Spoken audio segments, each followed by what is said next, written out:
Việc sử dụng chất khuyết điểm sau khi đánh vào mắt sẽ giúp cho cái việc chờ nó khô đã khô lắm là có thể giống được những cái bạn thế nhưng mà mình không có được đôi mắt như vậy. Ok. Xin chào các bạn, mình đã quay trở lại với các bạn trong video mới. Video ngày hôm nay mình sẽ chia sẻ với các bạn bằng kiểu đánh mắt, đó là kiểu đánh mắt cut crease dành cho người châu Á. Rất nhiều bạn khi mà xem những cái hình ảnh trên Instagram hoặc là trên YouTube của các bạn châu Âu thì mắt rất là sâu, rất là đẹp và thấy các bạn ấy vẽ những cái đường mắt hốc rất là tuyệt vời. Thế nhưng mà rất tiếc là người châu Á mình, nhất là người Việt Nam chẳng hạn, sẽ không có được một đôi mắt như vậy. Thì làm sao chúng ta có thể là tạo được một cái đôi mắt sâu như là các bạn người châu Âu? Vậy nên ngày hôm nay mình sẽ làm clip này để chia sẻ cho các bạn những cái mẹo để có thể vẽ được những cái mắt hốc thật là dễ dàng để dành cho người châu Á chúng mình nhé.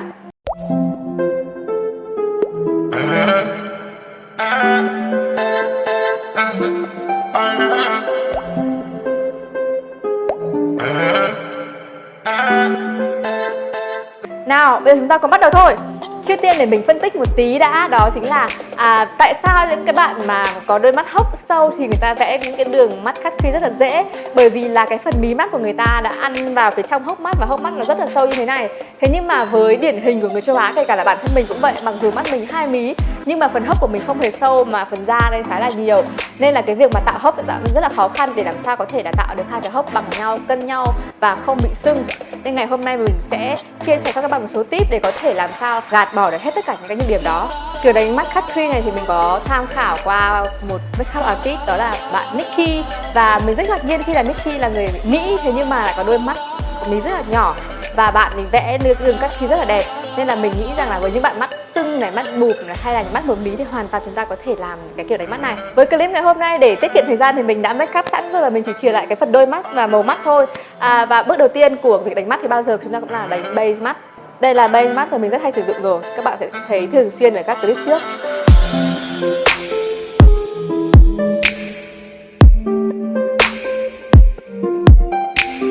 Với kiểu đánh mắt ngày hôm nay thì mình sẽ lựa chọn bảng Urban Decay Hit. Đây là một bảng màu mắt rất là mới và mình sẽ vừa sử dụng và vừa review luôn.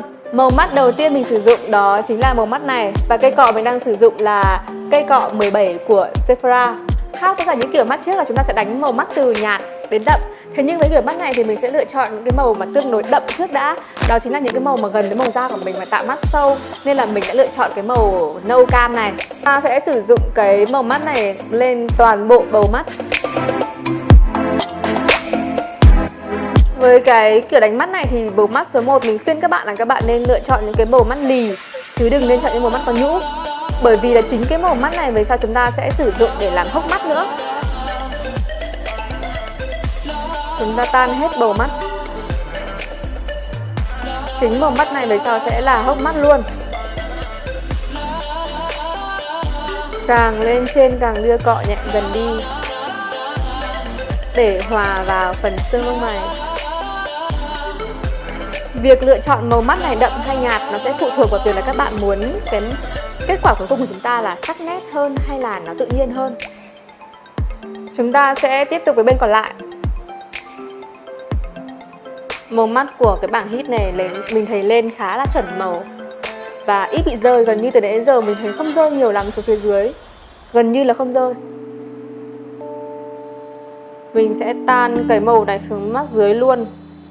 Mình sử dụng luôn cây cọ này. Nó sẽ hơi to một chút nhưng không sao cả. Mình sẽ sử dụng cây cọ nhấn số 24 của Sephora và lấy màu đậm nhất trong bảng. Với màu mắt này chúng ta sẽ tan ở 1/3 đôi mắt. Nó giống như là chúng ta nhấn mắt bình thường thôi.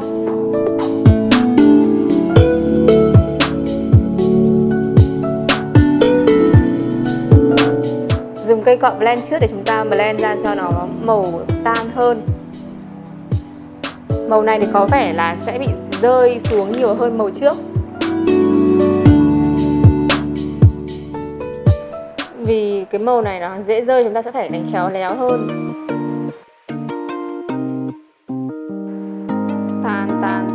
Tan hai màu vào nhau.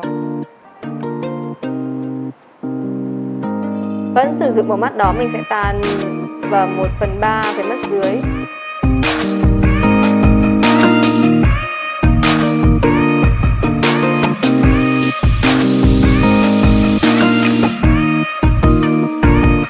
với kiểu đánh mắt số 1 và số 2 vừa rồi sẽ tạo cho chúng ta một cái đôi mắt smoky thông thường. Nhưng để tạo được những cái đường hốc mắt thì chúng ta sẽ bắt đầu từ Thanh Anh nhé.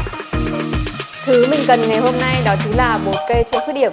Chúng ta có thể sử dụng che khuyết điểm dạng lỏng hoặc là dạng cream tùy mọi người. Ngày hôm nay mình đang dùng dạng lỏng. Mình sẽ tô vào 1/2 ở bầu mắt phía trong.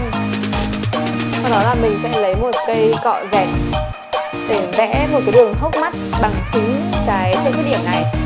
Cái việc hốc mắt của chúng ta như thế nào sẽ phụ thuộc vào việc chúng ta vẽ cái đường che khuyết điểm này ra làm sao. Nên các bạn hãy cố gắng vẽ thật khéo. Nó không quá khó đâu, bởi vì chúng ta không cần phải vẽ hết cả bầu mắt, chúng ta chỉ cần vẽ khoảng một nửa thôi.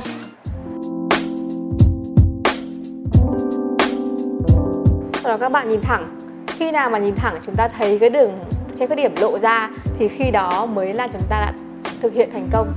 Đây chính là mức chúng ta đang tạo một cái hốc mắt giả cho đôi mắt của mình.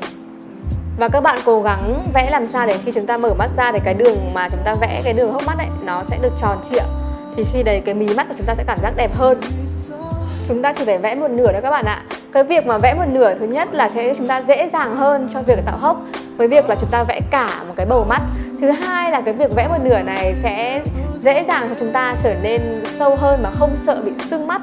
Rất nhiều bạn khi mà vẽ cái đường này xuống tận phía này thì sẽ hay bị sưng ra phía ngoài và thậm chí mắt không sâu vào mà còn cảm giác mắt bị bụp hơn, bị húp hơn nữa. Và tại sao chúng ta lại không chọn một cái sản phẩm gì khác mà lại là che khuyết điểm? Bởi vì che khuyết điểm là một sản phẩm tương tự với cả base mắt. Nó giúp chúng ta sau khi bôi che khuyết điểm xong thì bôi cái phần mắt vào sẽ giúp cho phần mắt của chúng ta lên màu đúng y như chúng ta bôi base mắt vậy. Sau đó mình dùng một cây cọ dẹt chặt và lựa chọn màu sáng nhất trong bảng để tan vào phần bầu mắt. Chúng ta sẽ tan vào chính cái phần màu che khuyết điểm mà chúng ta vừa dặm lên. Sở dĩ mình lựa chọn màu sáng nhất trong bảng là bởi vì mình muốn tạo cái độ tương phản giữa phần hốc mắt và phần bầu mắt. Hai phần này phải có độ tương phản với nhau thì mới tạo cho chúng ta một cái đôi mắt sâu được. Thì mình giúp cái phần mà hốc mắt chúng ta được nổi bật lên. Cái phần ranh giới giữa bầu mắt và hốc mắt chúng ta phải vẽ cho thật khéo. Nên mình khuyên các bạn nên dùng những cây cọ dẹt và chặt. Với phần màu mắt này chúng ta có thể sử dụng những cái màu mắt tươi sáng hoặc là những màu mắt có nhũ để làm nổi bật lên. Và tan nhẹ về phía đuôi mắt.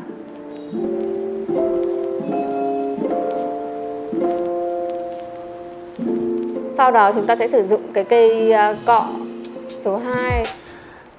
Chúng ta cho cái phần ranh giới giữa màu hốc và màu của bầu mắt được rõ hơn nữa. Chúng ta sẽ tan nhuyễn lại cái phần hốc mắt. Vẫn dùng cái màu đầu tiên á.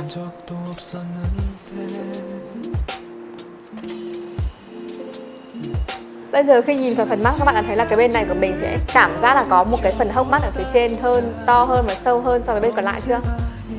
Chắc chắn sẽ có những bạn thắc mắc của mình là tại sao chúng ta lại vẽ cái phần màu mắt, sau đó lại lấy cái che khuyết điểm để che đi cái phần chúng ta vừa đánh làm gì? Câu trả lời đó là nếu như chúng ta không sử dụng che khuyết điểm để chúng ta vẽ cái đường hốc mắt ấy, thì cái việc mà vẽ hốc mắt sau rất là khó khăn. Bởi vì là các bạn có đảm bảo là các bạn sẽ tan được cái phần mà từ hốc mắt trở lên trên nó được đẹp như là chúng ta vẽ trước rồi chúng ta xóa đi hay không? Sử dụng che khuyết điểm sau khi đánh màu mắt sẽ giúp cho việc tạo hốc mắt trở nên dễ dàng hơn, mượt mà hơn và tan hơn, đẹp hơn. Khoảng cách giữa màu sáng nhất và màu tối nhất của mình nó hơi cách xa nhau một chút. Nếu như bạn nào mà có thể tan thì càng tốt, còn nếu không thì chúng ta có thể lựa chọn một cái màu chợ ở giữa, tức là cái màu có độ đậm trung gian giữa màu đậm nhất và màu sáng nhất để chúng ta có thể giúp cho việc hòa hai màu này vào nhau một cách dễ dàng hơn. Mình đang lựa chọn một cái màu trung gian ở giữa để có thể giúp cho hai màu hòa vào nhau được dễ dàng hơn.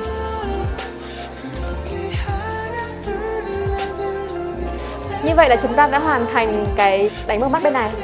Sau đó là như mọi lần thì mình sẽ kẻ liner và gắn mi giả.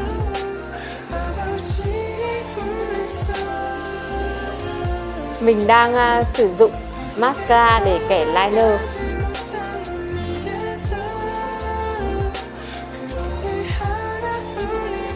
Việc sử dụng mascara để kẻ liner mình thấy nó hơi giống với cả việc chúng ta sử dụng kẻ mắt nước. Với kiểu kẻ mắt này thì chúng ta nên kẻ dài hơn một chút so với cả những cái kiểu đánh mắt thông thường. with you 너가 내게 전해주던 Đôi lông mi giả mình sẽ sử dụng ngày hôm nay. 따뜻했던 너 간직하고 싶어 널 Với kiểu đánh mắt cut crease này chúng ta hoàn toàn có thể sử dụng những cái loại lông mi dài hơn bình thường một chút. Bởi vì chúng ta mà chọn mi ngắn quá nó sẽ không có hiệu quả đâu các bạn ạ.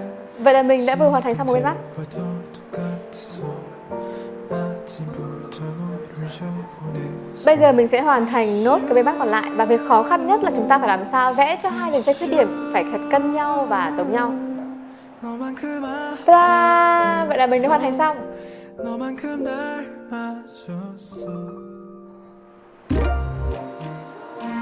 Vậy là mình đã vừa chia sẻ cho các bạn kiểu trang điểm mắt hốc dành cho người châu Á. Với kiểu trang điểm này các bạn hoàn toàn có thể áp dụng công thức này và thay đổi các kiểu mắt khác nhau để có thể tạo ra những cái màu sắc khác nhau dành riêng cho cá tính của mình. Kiểu trang điểm này rất phù hợp với những bạn nào có sở thích muốn có một cái ngoại hình sắc sảo này, tây và quyến rũ. Mong rằng clip này giúp các bạn thực hiện kiểu đánh mắt này một cách dễ dàng hơn và hẹn gặp lại các bạn ở những clip sau nhé. Bye bye!